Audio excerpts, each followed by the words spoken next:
Okay, so we are back, and we are picking things up from the middle of page 3, where we decide that delta x1 is 2 and delta x1 is 2 and delta x2 is 3. So our diagram could look something kind of like this.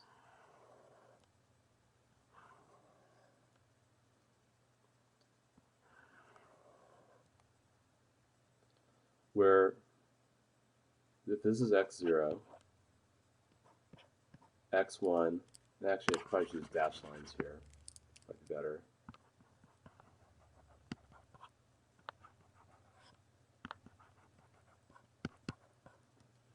And then we'll say x2 is over here, x3 is over here, and there's x4, which is b. Remember, that's b, that's a. And this distance is delta x1.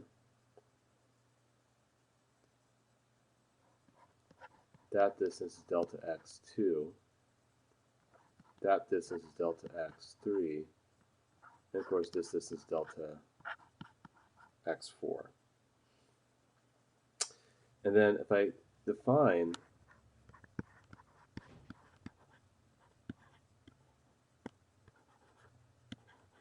four x coordinates within each interval, like that C1,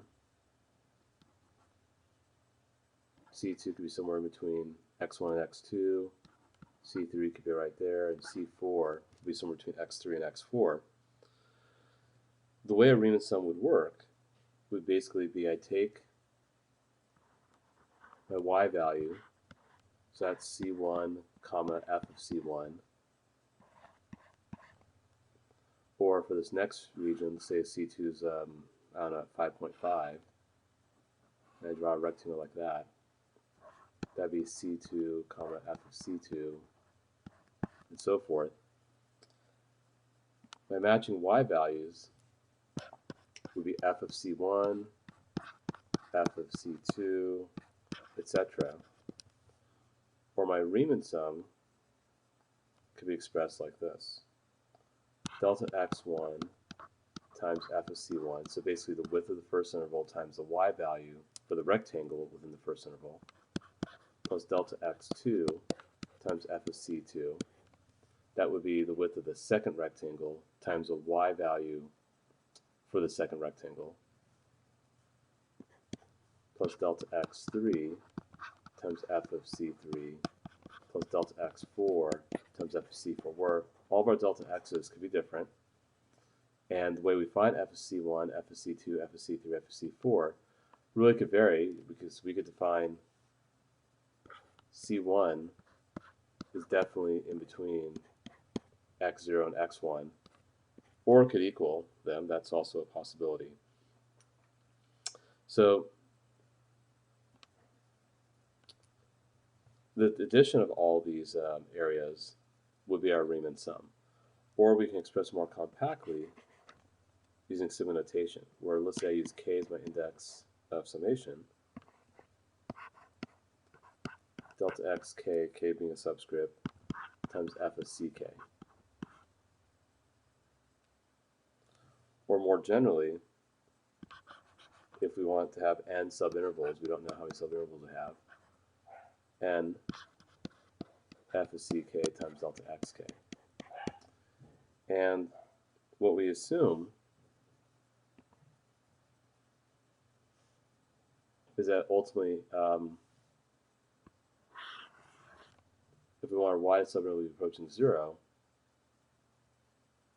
so delta xk is approaching 0, or n is basically approaching infinity. We have infinite number of intervals. That's kind of what we're working our way towards.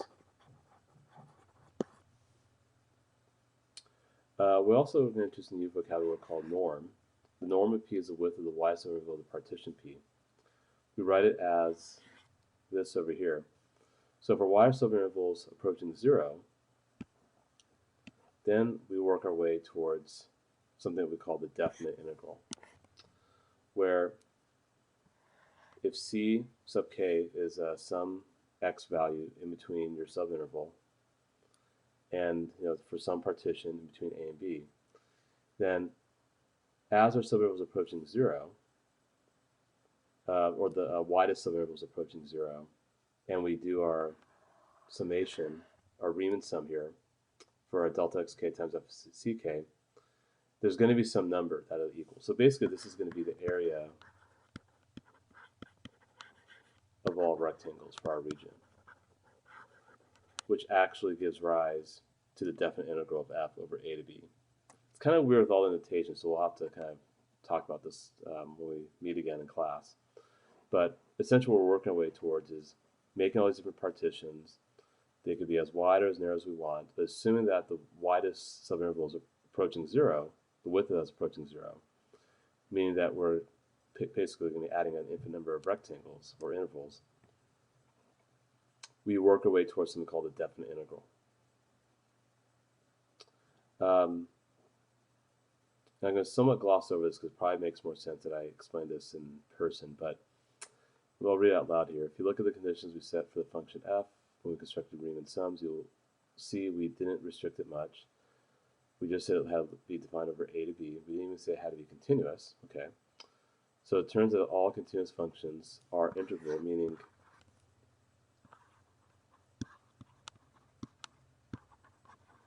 confined area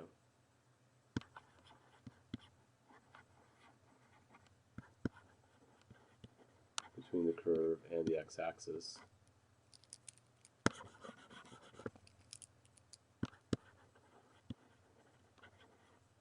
God, why am I doing that? Curve and x-axis.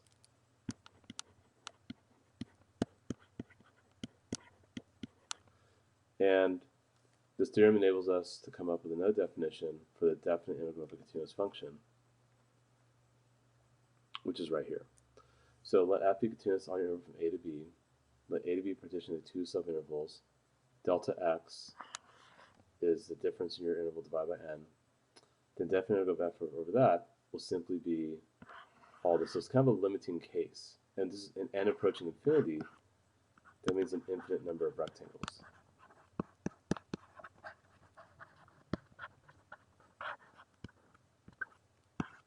And that are super thin. So this will give us a more accurate value for the area, and ultimately the total change I've been talking about for a long time. So this right here is kind of a pretty big deal, the notation here.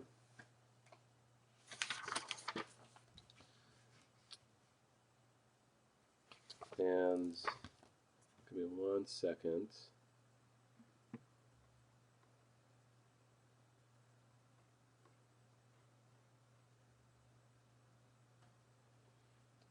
So I want to make sure I'm saying all these things in the right way, because there is a formality to how we say these things.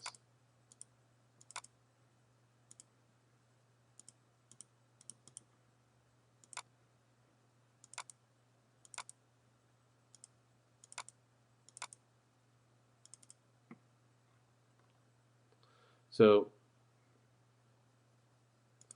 f of x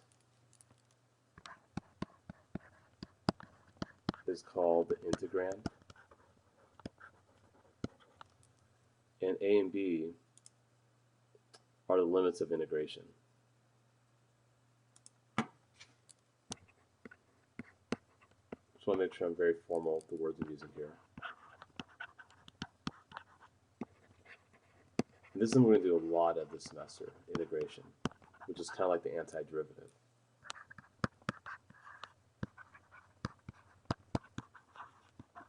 Which we kind of did a little bit last semester. So ambient limits of integration that correspond to the interval from a to b, right? So we could take this Riemann sum and express it in this manner. And n's approaching infinity, so we take it as a limiting case. And we say the integral from a to b of f of x dx, or the integral from a to b of f of x with respect to x. Let's look at some examples here. We can wrap up this video. So we did find our root sums for our function in part 1 using LRAM. But will we get a different answer if we use x instead of t? Well, no, not really. It'd still be the same.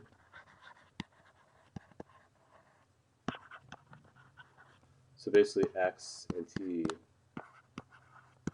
are arbitrary, so it doesn't really matter what we choose. And I think that's something that kind of I'm mentioning here. So the dummy variables.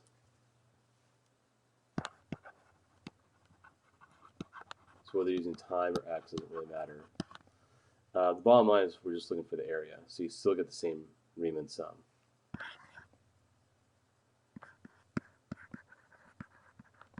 Regardless if we use a t or an x. And let's see, because the definite over present interval depends on the function, not the letter used for the independent variable, so it doesn't really matter because we're obviously just going to get a number.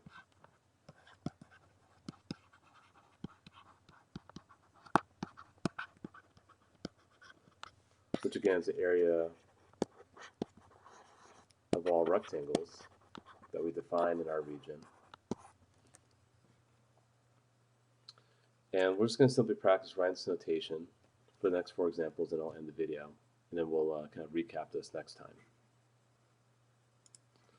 So in this case here, my limit is from 0 to 5. And it seems as if I'm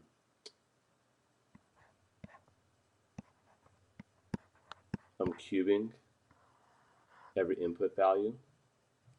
And so it's just x cubed times dx. And your delta x is like dx, like a differential. Or in this case, going from 1 to 4, if x to the 5th power minus 4 over x times dx. Or in this case, I'm going from negative pi over 2 to pi over 2, because those are my limits here, of cosine of x times dx. And lastly, going from 0 to 3 here, of 3 over root 9 minus x times dx. And so basically this just means that we're doing an infinite amount of rectangles, because as approaching infinity, and we define one region as k equals 1, we just keep going until we just have an infinite amount of rectangles, and we're trying to find those areas. And that's giving rise to a definite integral. So these are things we'll discuss the next time we meet again. And then we'll pick things up from part 2 of these notes. So it looks like we're all set. Not going to really send any homework, just watch the videos, and then we'll do some practice in class, and then we'll, of course, pick things up from part 2 of the notes. Okay? Have a great